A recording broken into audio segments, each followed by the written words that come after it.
Baik, perkenalkan saya Alessandro Bram Ferdinand, NIM 2021 63050. Di sini saya dari kelompok 7 ingin mempresentasikan hasil diskusi kami dengan membandingkan tiga sebuah jurnal. Yang pertama, analisis terowongan tambang menggunakan metode Key System dan Rock Structure Rating di BMK 14 CV Bara Mitra Kencana. Bara Mitra Kencana melakukan metode tambang bawah tanah yang mana memerlukan terowongan untuk mengambil batu bara tersebut. Di BMK 14 terdapat dua jalur masuk tambang, yaitu jalur transportasi lori dan jalur masuk kerja. Pada 16 Oktober tahun 2018 terjadi ambrukan. Untuk menanggulangi hal ini, CV Bara Mitra Kencana melakukan pembuatan terowongan kembali dan akan melakukan pemasangan penyangga permanen. Kondisi penyangga di BMK 14 jalur masuk kerja yaitu menggunakan penyangga jenis kayu dengan tripisets. Ambrukan yang terjadi itu karena adanya kekar. Berdasarkan hasil pengamatannya, ada dua jenis batuan, yaitu batuan lanau dan batuan batu bara. Di mana pada batu lanau itu terdapat 13 jumlah kekar dan batu bara itu terdapat 12 buah kekar. Terdapat penyangga yang patah. Patahnya penyangga bisa disebabkan karena kurangnya perawatan dan ketidakmampuan penyangga untuk menahan tekanan dari batuan. Dalam hal ini, penentuan rekomendasi penyangga yang tepat memerlukan untuk mencegah terjadinya kembali ambrukan pada terowongan tambang BMK 14. Untuk jurnal yang kedua yaitu analisis kestabilan lubang bukaan tambang bawah tanah berdasarkan klasifikasi geomekanika RMR System.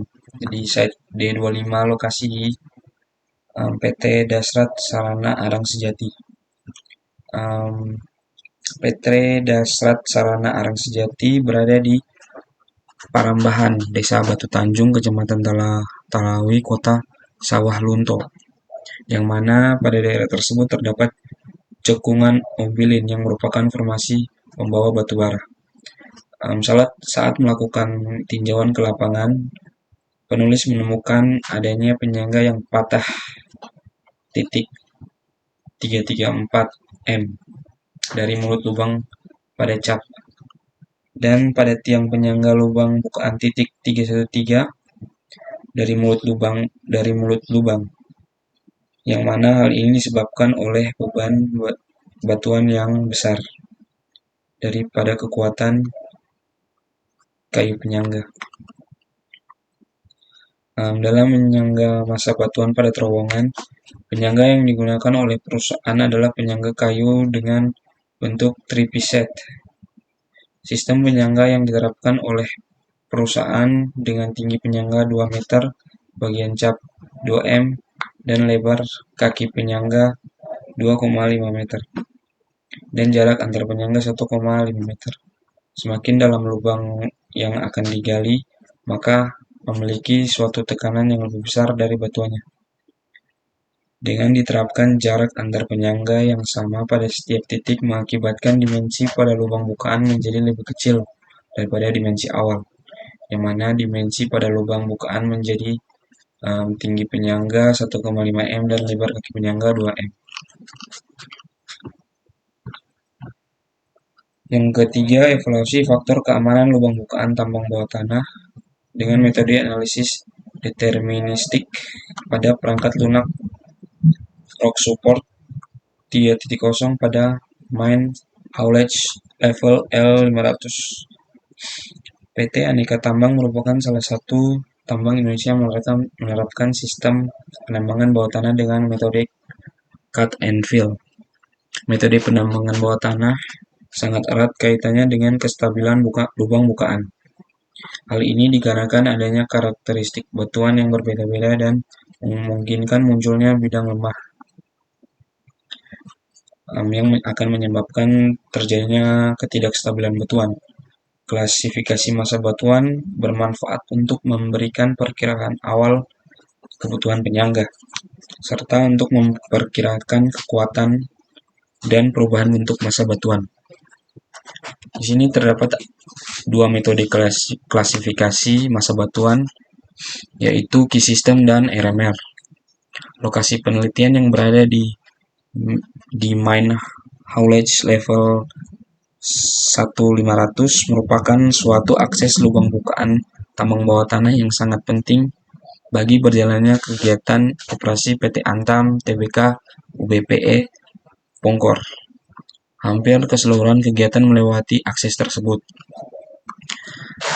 Maka dilakukannya pengevaluasian faktor keamanan pada akses tersebut untuk mencegah terjadinya penurunan kestabilan lubang bukaan hingga terjadinya ambrukan. Proses ini dilakukan berdasarkan klasifikasi massa batuan RMR dan Key System yang nantinya digunakan untuk dijadikan sebagai data masukan pada perangkat lunak Rock Support 3.0. Klasifikasi massa batuan dengan metode RMR diperoleh rating rata-rata 59,889. Masuk kelas 3. Dibutuhkan penyangga berupa rock bolts, wire mesh, dan shortcrete. Dengan metode Key System diperoleh rating rata-rata 13,01 yang termasuk dalam kelompok batuan sedang. Dibutuhkan penyangga dengan menggunakan metode rock bolts. Hal ini dibuktikan pada hasil faktor keamanan yang didapatkan dari data GSI atau Geological Stress Index sebesar lebih dari 2. Baik, itu dari saya. Selanjutnya akan dilanjutkan oleh teman saya. Terima kasih. Baik, perkenalkan nama saya Irwat Khari Abdullah. Jadi di sini saya akan menjelaskan perbedaan dari 3 jurnal tentang landasan teori atau tujuan pustakanya. Jadi di jurnal pertama, evaluasi keamanan lubang bukaan tambang bawah tanah. Pada jurnal ini tidak terlalu banyak materi yang dipaparkan pada landasan teori atau tinjauan pustakanya, hanya penjelasan tentang tambang bawah tanah dan beberapa metode, yaitu Key System atau Rock Tunnel Quality Index dan Rock Mesh Rating atau RMR. Selanjutnya pada jurnal kedua, analisis kestabilan lubang bukaan tambang bawah tanah. Jurnal ini membahas lokasi kesampaian daerah. Selanjutnya ada Rock Mesh Rating atau RMR, atau biasa dikenal dengan Geomechanic Classification. Tujuannya untuk mengklasifikasi kualitas massa batuan. Selanjutnya ada analisis berdasarkan Rock Mesh Rating, diantaranya stand up time and span untuk mengetahui kondisi kestabilan terowongan, dan rekomendasi sistem penyangga untuk menentukan beberapa panjang terowongan yang aman tanpa disanggah dan menentukan jenis penyangganya. Selanjutnya perbandingan antara dua jurnal tersebut dengan jurnal tugas akhir. Pada jurnal tugas akhir membahas tinjauan pustakanya, membahas Key System dan beberapa parameternya, yaitu Rock Quality Designs atau RQD. Metode ini didasarkan pada perhitungan persentase inti terambil yang mempunyai panjang 10 cm atau lebih. Selanjutnya ada Joint Set Number atau JN. Bentuk dan ukuran blok dalam massa batuan tergantung pada geometri kekarnya. Selanjutnya ada Joint Roughness Number atau JR. Membahas tentang gesekan antar kekar tergantung dari permukaan batuan itu sendiri, apakah memiliki tekstur yang bergelombang, planar, kasar, atau halus. Selanjutnya ada Joint Alternation Number atau JA. Itu pengisi dari suatu rekan. Selanjutnya ada Joint Water Reduction Factor atau JW. Kandungan itu membahas kandungan air dalam batuan. Dan Stress Reduction Factor atau SRF. SRF ini menggambarkan hubungan antar tegangan dan kekuatan batuan di bawah tanah. Dan membahas metode lainnya seperti Excavation Support Ration atau ESR. Terus ada Rock Support Card, Uniaxial Compressive Stretch atau UCS, Program DIPS, sistem penyangga, dan lokasi kesampaian. Nah, jadi pada jurnal tugas akhir ini sudah mencakup pembahasan landasan teori atau tinjauan pustaka pada 2 jurnal evaluasi keamanan lubang bukaan tambang bawah tanah dan analisis kestabilan lubang bukaan tambang bawah tanah. Baik, selanjutnya 3 metodologi penelitian. Jenis penelitian, menurut tujuannya penelitian ini itu termasuk penelitian jenis terapan. Penelitian terapan itu adalah penelitian yang diarahkan untuk mendapatkan informasi yang dapat digunakan untuk memecahkan masalah. Metode analisis data yang digunakan adalah metode analisis kuantitatif berdasarkan teori perhitungan dan memberikan keluaran yang bersifat kuantitatif atau berbentuk angka. Kemudian 3.2 itu teknik pengumpulan data. Yang pertama, data primer. Data yang berhubungan langsung dengan geometri lubang bukaan seperti dimensi, 2 kedalaman penggalian. Kemudian data yang berhubungan dengan struktur geologi lubang bukaan yaitu seperti strike dan dip lapisan batu bara. Yang kedua itu jenis batuan pembatas lapisan batu bara. Kemudian yang ketiga data kondisi diskontinuitas kekar yang meliputi dip dan dip direction kekar yang diukur menggunakan kompas geologi. Kemudian yang persistence dan separation kekar diukur menggunakan meteran. Ketiga kekasaran, pengisi, pelapukan dan kondisi air, tanah diamati langsung secara pengamatan megaskopik. Ketiga itu sampel batuan untuk mengetahui sifat fisik dan mekaniknya. Selanjutnya uji sifat fisik kayu penyangga yang digunakan. Mengukur berat jenis penyangga dilakukan dengan mengukur volume sampel dan berat natural sampel untuk mendapatkan berat jenis kayu penyangga kayu. Kemudian ada data sekunder.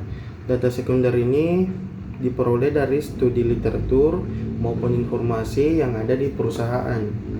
Adapun data yang tersebut itu meliputi IUP dari perusahaan tersebut, data geologi lokasi penambangan, litologi perlapisan batu bara, data kualitas batu bara, dan layout penambangan set D.25 lokasi 3. 3.3 teknik analisis data.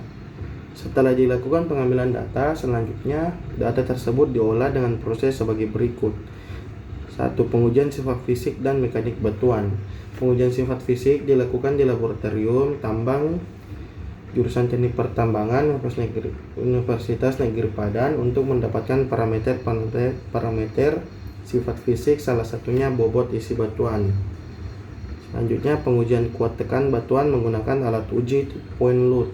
Pengujian dilakukan dengan regular test. Dari uji ini akan didapatkan point load strength index yang akan menjadi patokan untuk menentukan nilai kuat tekan batuan. Selanjutnya itu perhitungan nilai RMR. Proses perhitungan nilai RMR adalah dengan cara mengisi nilai bobot dari parameter-parameter RMR sistem yang diterdapatkan pada lembar mapping geoteknik sesuai dengan kondisi lapangan sebenarnya. Berikut tahapan-tahapan dalam perhitungan nilai RMR. Pertama itu menghitung bobot total dari 6 parameter yang meliputi rock strength, kedua rock quality designation atau RQD, yang ketiga spacing of discontinuities, keempat kondisi of discontinuity, yang kelima ground weather, yang keenam orientasi kekar. B. Menghitung nilai kedudukan sumbu terowongan terhadap jurus atau strike dan kemiringan atau dip. Ketiga, menghitung jumlah bobot yang diperoleh dari tahapan sehingga didapatkan bobot total dan diketahui klasifikasi massa batuan berdasarkan RMR system. Ketiga, menghitung nilai stand up time dari massa batuan tersebut dengan nilai span tertentu. Hasil pembobotan nilai RMR nantinya akan kita plot ke alam kurva sehingga kita dapat mengetahui stand up time dari massa batuan tersebut. Keempat, menghitung beban runtuh batuan menggunakan nilai RMR. Kelima, menganalisa arah umum join menggunakan program DIPS, di mana data join yang telah diperoleh akan diinput ke program DIPS. Data yang diinput adalah data per domain sehingga diperoleh arah umumnya. Arah umum ini nantinya akan digunakan ke dalam program UNWEX untuk mengetahui biji yang nilai safety factor-nya kecil dari 1,5. 6.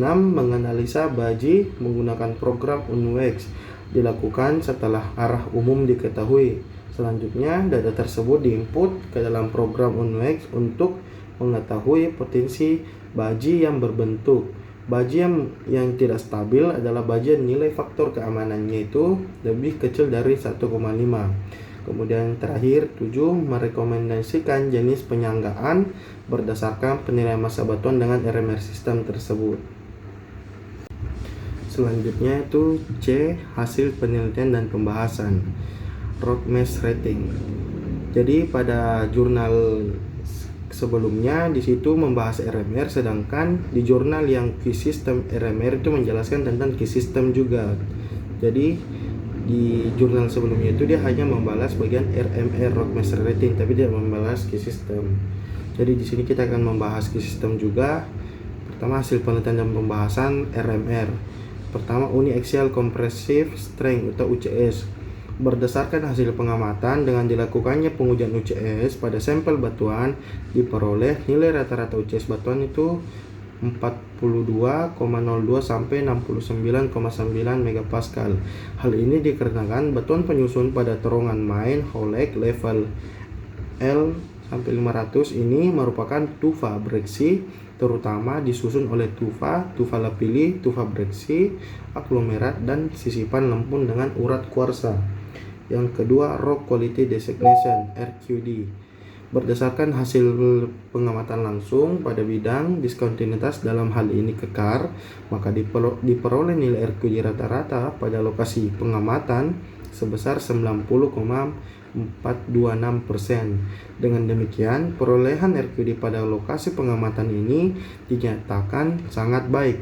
Hal ini dikarenakan terdapat lokasi pengamatan tertentu yang cukup banyak perolehan bidang diskontinuitasnya pada masa batuan. Tinggi dan rendahnya nilai RQD yang diperoleh merupakan suatu parameter singkat yang dapat menyatakan bahwa cukup baik atau tidaknya massa batuan pada lokasi penelitian tersebut. Ketiga, spasi bidang diskontinuitas. Berdasarkan hasil pengamatan dengan cara dilakukannya pengukuran pada spasi bidang kekar, maka diperoleh dua spasi bidang kekar yang sangat dominan sebesar 60 sampai 200 cm dan 200 sampai 600 cm. Yang keempat, kondisi bidang diskontinu. Berdasarkan hasil pengamatan di lapangan secara langsung pada bidang diskontinuitas, yaitu panjang diskontinu.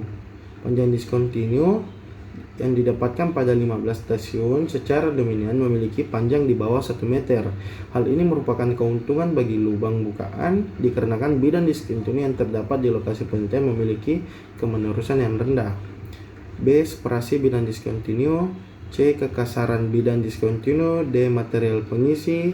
E. Tingkat pelapukan. Kemudian yang kelima, kondisi air tanah atau groundwater condition.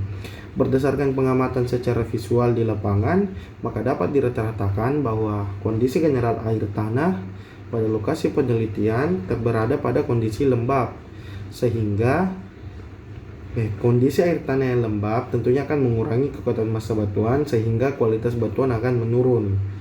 Keenam tuh faktor koreksi orientasi bidang diskontinu. Berdasarkan pengamatan di lapangan, maka didapatkan data kedudukan bidang diskontinu yang memotong atau tegak lurus terhadap lubang bukaan. Namun, trek memotong arah lubang bukaan menjadi cukup dominan secara keseluruhan dengan dip antara 45 sampai 90 derajat.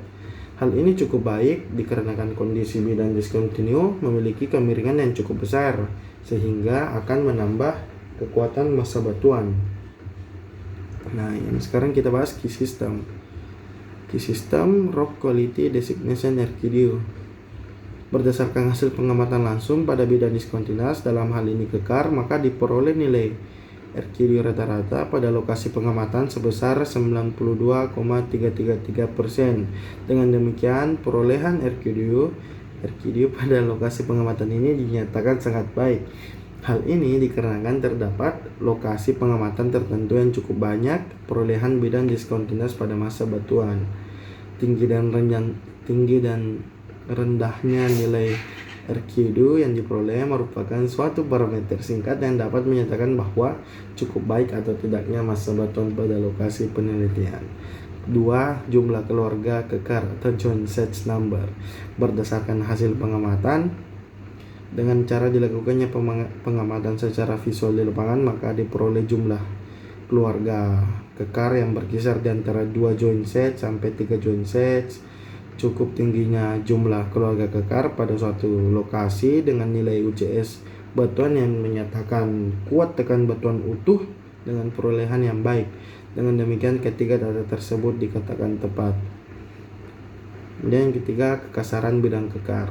Secara keseluruhan pada lokasi pengamatan ini memiliki karakteristik kekasaran bidang kekar yang kasar, tidak beraturan dan bergelombang.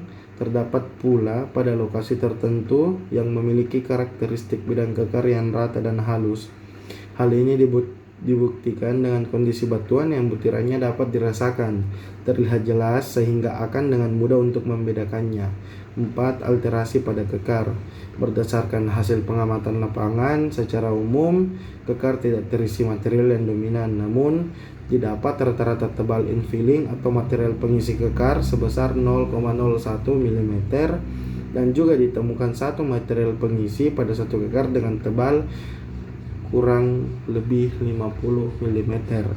5. Kondisi air tanah pada kekar. Berdasarkan pengamatan secara visual di lapangan, maka dapat dirata-ratakan bahwa kondisi general air tanah pada lokasi penelitian pada kondisi dry excavation itu kurang dari 5 liter per menit.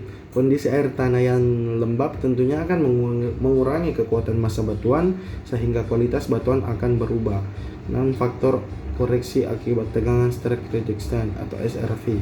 Berdasarkan hasil pengamatan dan pengolahan data, maka dapat diketahui bahwa kondisi tegangan pada lubang bukaan di lokasi pengamatan ini dalam keadaan tegangan cukup tinggi. Hal ini dikarenakan kekuatan batuan cukup rendah walaupun lokasi lubang bukaan yang berdekatan dengan permukaan dan tinggi atau rendahnya nilai tegangnya tentunya berpengaruh pada kualitas batuan. Kemudian rekomendasi penyanggaan RMR dan key system. Menurut RMR, berdasarkan beberapa kondisi lubang bukaan manhole level L500 pada beberapa poin parameter klasifikasi batuan di atas, maka diperoleh nilai rata-rata RMR atau rock mass rating sebesar 59889 yang menyatakan kondisi batuan pada kelas 3 dan memiliki stand up time atau kemampuan tahanan batuan tanpa menggunakan penyangga selama 1 minggu. Kondisi ini menyatakan bahwa adanya kemungkinan untuk jatuhnya massa batuan dengan sifat yang tidak menyangga dirinya sendiri pada span 5 meter mampu bertahan selama 1 minggu tanpa cukup stabil. Dengan hasil pengklasifikasian massa batuan berdasarkan metode RMR, maka dengan demikian rekomendasi penyangga yang tepat yang diterapkan pada lokasi pengamatan penyangga ME yaitu pemasangan kombinasi jenis penyangga, yaitu penyangga dimanis systematic rock bolt dengan panjang 4 meter, spasinya itu 1,5 sampai 2 meter pada atap dan dinding terowongan dengan ditambah wear mesh serta jenis penyangga statis yaitu aplikasi shotcrete dengan tebal 50 sampai 100 mm pada atap terowongan dan 30 mm pada kedua sisi atau dinding terowongan. Dan ini menurut key system. Menurut key system berdasarkan beberapa kondisi lubang bukaan manhole level L500 pada beberapa poin parameter klasifikasi batuan di atas, maka diperoleh nilai quality batuan pada lubang bukaan dengan perolehan rata-rata sebesar 13,1 dan equivalent dimension sebesar 3,1.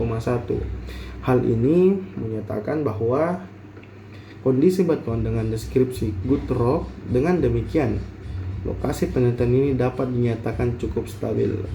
Dengan hasil pengklasifikasian massa batuan berdasarkan metode key system, maka dengan demikian rekomendasi penyangga yang tepat dapat diterapkan pada lokasi pengamatan yaitu pemasangan kombinasi jenis penyangga, yaitu jenis penyangga dinamis systematic rock bolt dengan spasi 2 sampai 3 meter dengan ditambah wear mesh.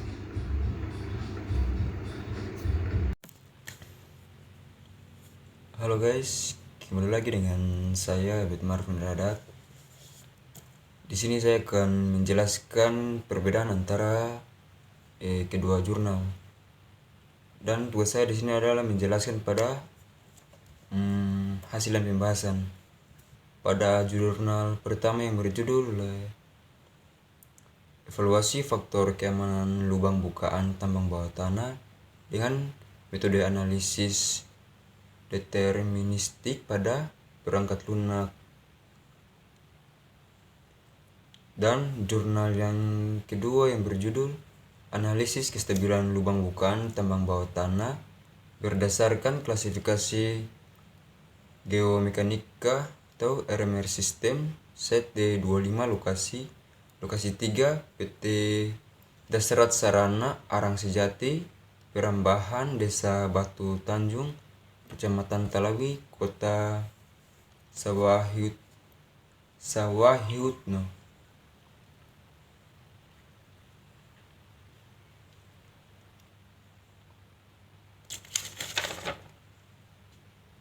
Jadi pada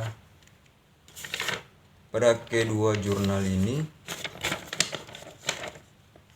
pada hasil pembahasannya yaitu ada perbedaan pada uji sifat fisik dan mekanika batuan. Jadi yang dilihat dari sini yaitu pada jurnal yang pertama itu tidak mengkaitkan mengenai uji sifat fisik mekanika batuan, tidak terlalu banyak. Sedangkan yang untuk jurnal kedua itu mengkaitkan semua seperti uji sifat fisik, uji sifat fisik itu terbagi lagi menjadi beberapa, yaitu sifat fisik batuan, sifat fisik mekanika batuan. Dan pada jurnal yang kedua ini dia menjelaskan tidak terlalu menjelaskan, tetapi dia lebih mencantum nilai-nilai yang ada pada sifat fisik dan sifat mekanika batuan tersebut. Sedangkan pada jurnal yang pertama itu dia hanya menjelaskan. Nah, selanjutnya pada klasifikasi massa batuan RMR System. Pada jurnal yang pertama itu dia menyebutkan semua parameter untuk menentukan klasifikasi massa batuan dan 6 parameter yang digunakan untuk klasifikasi ekosistem.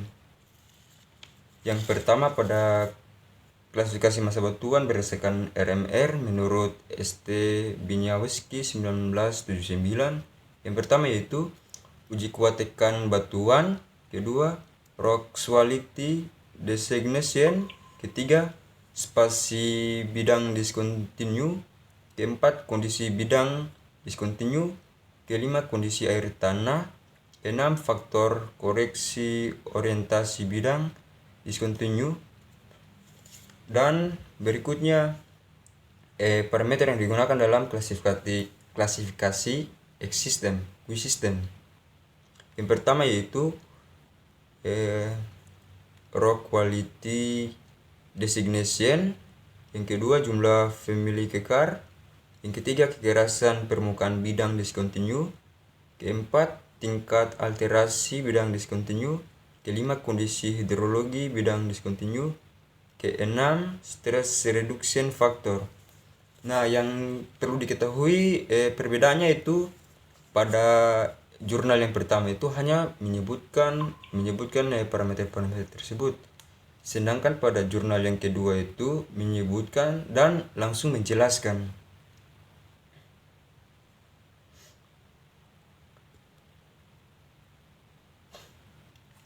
Selanjutnya pada spasi untuk yaitu bidang kontinu. Nah, di sini juga perlu diketahui kalau untuk di jurnal pertama itu dia langsung hanya menjelaskan, sedangkan untuk ke jurnal yang kedua itu dia mencantumkan di situ itu seluruh nilai-nilai. Nilai contohnya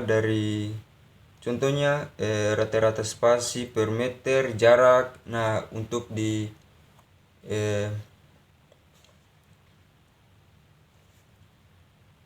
untuk jurnal kedua ini dia mencantumkan semua nilai-nilai yang ada. Dan selanjutnya yaitu pada yang perlu diketahui pada jurnal kedua itu dia lebih membahas mengenai RMR dibandingkan jurnal yang kedua, di mana jurnal yang pertama itu dia membahas untuk RMR-nya itu pembuatan berdasarkan RMR sistem. Pembuatan RMR yang pertama, pembuatan RMR batuan atap, pembuatan RMR batuan dinding kiri, pembobotan RMR batuan dinding kanan, kestabilan lereng berdasarkan potensi keturunan biji, dan sebagainya. Jadi untuk perbedaan di ini tuh untuk jurnal pertama itu lebih banyak untuk membahas untuk RMR-nya, nilai-nilainya dibandingkan jurnal yang kedua. Selanjutnya perbedaan pada kesimpulan.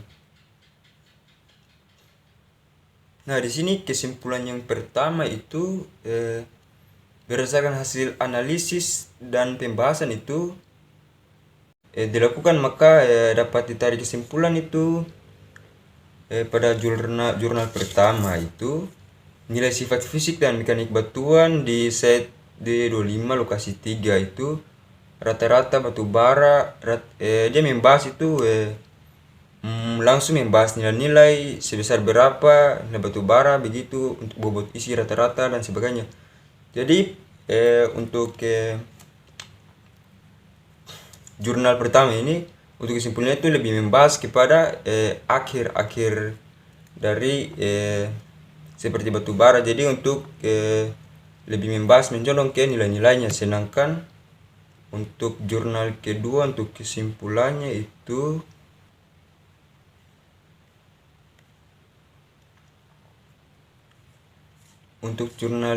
kesimpulannya itu dia lebih membahas kepada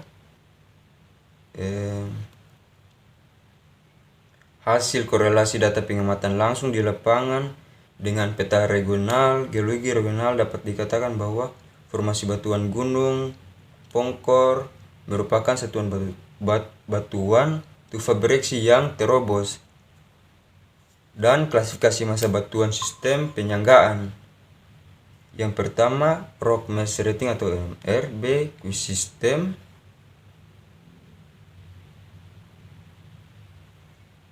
3 nilai faktor keamanan dapatkan setiap stasiun mendapatkan nilai.